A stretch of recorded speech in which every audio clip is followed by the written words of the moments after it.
Senang kita boleh bersama-sama bertemu dengan Bapak Ibu, saudara sekalian. Dan hari ini kita akan belajar satu topik, bagaimana kita mau melihat yang tidak terlihat.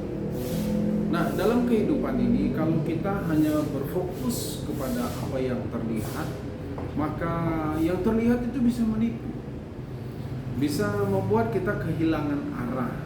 Bahkan ada beberapa banyak keluarga-keluarga, mereka melihat dulu dan mengalami bagaimana dulunya sebelum menikah, waktu masih masa-masa pendekatan, masa-masa pacaran, dan dia kelihatan semua baik.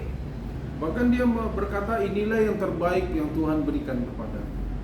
Tetapi kenyataannya setelah menikah dan banyak orang berubah, dan ternyata dia tidak sebaik yang dilihat.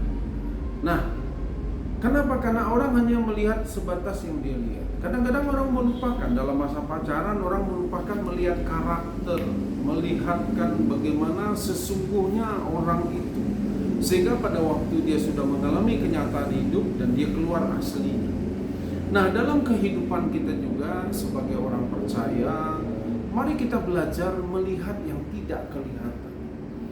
Nah, bagaimana caranya?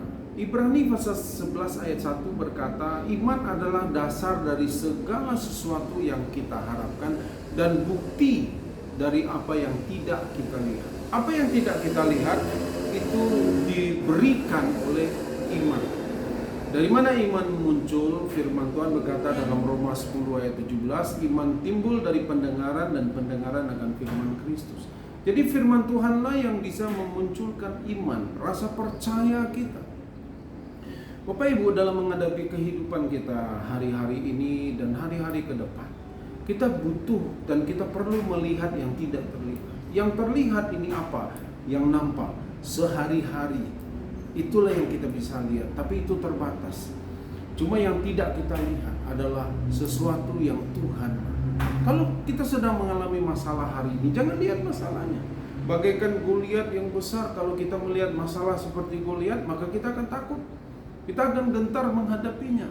Tapi kalau kita lihat Tuhan yang mampu mengalahkan Goliat, seperti yang Daud katakan, Tuhan yang sudah menolong aku mengalahkan singa, Tuhan yang sudah menolong aku mengalahkan beruang, dan Tuhan yang sama akan membuat aku bisa mengalahkan Goliat. Dari mana dia bisa itu? Karena dia melihat yang tidak terlihat. Apa yang dia tidak lihat? Pertolongan Tuhan. Dan dia percayai itu. Kita dengarkan firman Tuhan, baca firman Tuhan, percayai firman Tuhan. Itulah dasar dari mana iman kita akan muncul. Iman kita bertumbuh, dan kemudian dengan iman yang kuat itu kita akan hadapi yang terlihat ini. Sekalipun itu menakutkan, sekalipun itu membuat kita rasanya akan menghancurkan hidup kita. Tapi kalau kita bisa tahu ada iman yang bisa terus bekerja, tumbuhkan imanmu, rasa percayamu, dan lihatlah Tuhan yang ada menyertai firman yang membuat iman kita bertumbuh. Maka Tuhan akan menolong, Tuhan akan memberikan jalan keluar. Pasti. Kenapa? Karena kita melihat Tuhan yang tidak bisa kita lihat dengan mata kita. Tuhan akan bekerja dengan kuasanya dalam kehidupan. Percayalah. Untuk itu baca firman, percayai firman, minta Roh Kudus supaya firman itu kita pahami, dan dari situlah akan muncul iman. Iman yang kuat akan mengalahkan yang apa yang kita bisa lihat. Tuhan memberkati kita semua.